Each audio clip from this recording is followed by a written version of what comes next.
Hey guys, and today we are going to make this. As you guys can see, I'm using a dimming circuit which was made using ADTiny85. So let's build the circuit first, which is the base of our build. I soldered 8-pin socket for the microcontroller.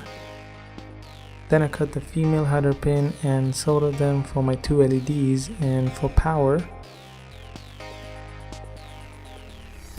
Then I made the connections. Pin 8 is VCC, pin 4 is ground, pin 5 and 6 goes to the LEDs. That's it, no more soldering.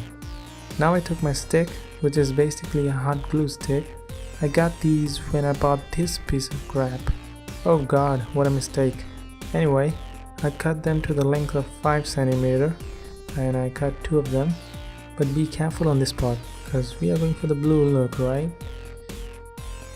Those are two unfortunate sticks, because next step is to melt them.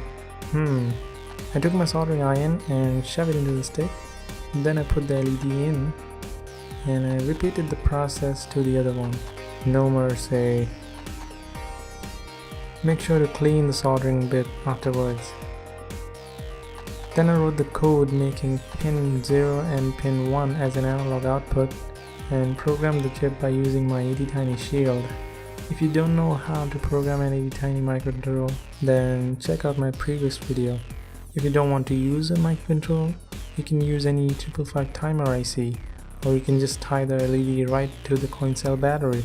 It's still going to work. Then I put the chip and the LED stick to the PCB and connect the battery. And there you have it, a glowing LED stick. I hope you like this video. If you do, please leave a like and also subscribe for more videos. If you can share this video, that would be very helpful.